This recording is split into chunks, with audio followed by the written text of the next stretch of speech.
السلام علیکم جی. آج اسلام آباد ہائی کورٹ میں جو دو اہم مقدمات تھے ان کے حوالے سے میں آپ کو تفصیلات دینا چاہتا ہوں. ایک تو اظہر مشوانی کے جو دو بھائی تھے جن کو اغوا کیا گیا تھا ان کی بازیابی کے لیے اسلام آباد ہائی کورٹ میں آج جو ہے وہ درخواست لگی ہوئی تھی. تو معزز عدالت نے آج کا ٹائم دیا تھا, یعنی کہ 13 تاریخ کا ٹائم دیا ہوا تھا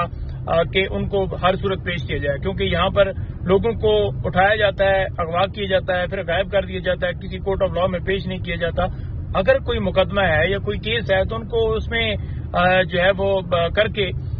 اس کے اندر ان کی گرفتاری ڈال کر اور متعلقہ عدالت میں پیش کرنا ہوتا ہے. یہ نہیں ہوتا کہ آپ اغوا کر لو اور پھر اس کے بھائی کو دھمکی دلواؤ کہ آپ پاکستان تحریک انصاف کو چھوڑ دو, عمران خان کا ساتھ چھوڑ دو. مسئلہ کیا ہے, قصور کیا ہے یہاں پر؟ اگر وہ بندہ خود اس کو اغوا کی جاتا ہے جس کا تعلق عمران خان کے ساتھ ہے, پی ٹی آئی کے ساتھ, تعلق کیا ہے؟ تعلق یہ ہے کہ وہ قانون اور آئین کی بالادستی کے لیے جنگ لڑ رہا ہے عمران خان, اور اس کا وہ بندہ ساتھ دے رہا ہے یا اس کا کوئی بھائی ہے تو اس کو اٹھا لیا جائے گا کہ اس بندے کو ٹارگٹ کیا جائے, یا اس کی فیملی کے کسی اور ممبر کو اٹھا لیا جائے گا. اسی طرح سے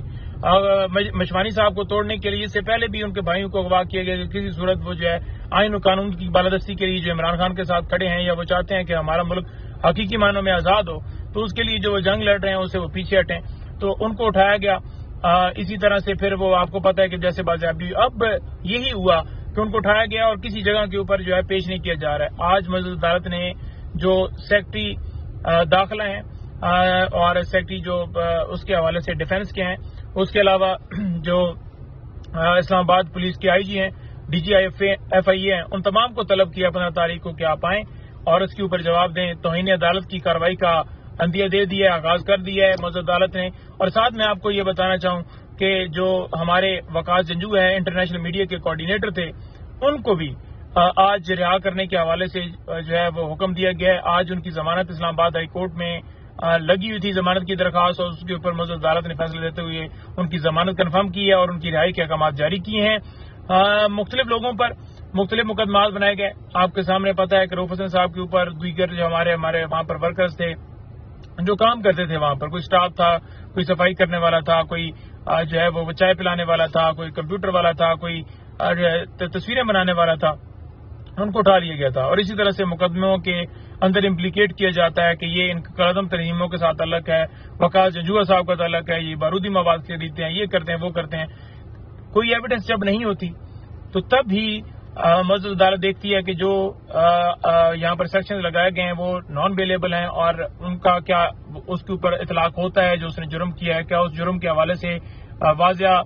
کنیکشن بنتا ہے یا نہیں بنتا, جو دفعات لگائی گئی ہیں تو اس بنیاد کے اوپر ہوتی ہے. تو یہ آپ کے سامنے واضح ہے کہ جو ضمانتیں ہو رہی ہیں اسی وجہ سے ہو رہی ہیں کہ ایویڈنس نہیں ہے. تو کوئی ایویڈنس نہیں ہے ان کے پاس, کوئی شواہد نہیں ہے. جھوٹے مقدمات میں لوگوں کو اٹھایا جاتا ہے, ہراساں کی جاتا ہے کہ وہ اپنے وہ اس کام سے پیچھے ہٹ جائیں. یا اب آپ کے سامنے کہ ہمارے سوشل میڈیا کے جو ہے وہ مختلف لوگ اٹھائے گئے,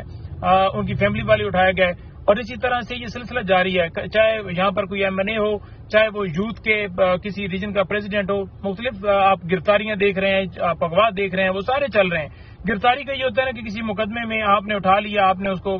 جو ہے وہ اس کی گرفتاری ڈال کر اسے پیش کر دی, لیکن اغوا کیا جاتا ہے تو اس کے بعد کسی کورٹ آف لا میں نہیں جایا جاتا, بلکہ اغوا کرو اور بندے کو غائب کرو, پھر اس کے سے کوئی یا وہ بیان دے کے چھوٹے گا, یا اس مقصد سے وہ پیچھے ہٹے گا, یا اس کی فیملی پیچھے ہٹے گی. تو اس طرح سے یہ سمجھتے ہیں کہ ملک کے اندر یہ قانون اور آئین کی بالادستی کر رہے ہیں. یہ آپ کے سامنے میں موقف رکھ رہا ہوں کہ ملک کے اندر یہ صورتحال ہے, جنگل کا قانون ہے, کسی کے بنیادی حقوق کی کوئی حفاظت نہیں ہے, لیکن یہاں پر قاضی فائز ہے جو سب سے بڑی عدالت کے سربراہ ہیں, وہ اس کے اوپر دیکھ رہے ہیں اور کہہ رہے ہیں کہ کوئی بنیادی انسانی حقوق کی خلاف ورزیاں نہیں ہو رہی ہیں. ملک کے اندر بالکل سکون ہے, ملک کے اندر کچھ بھی نہیں ہے. بہت شکریہ.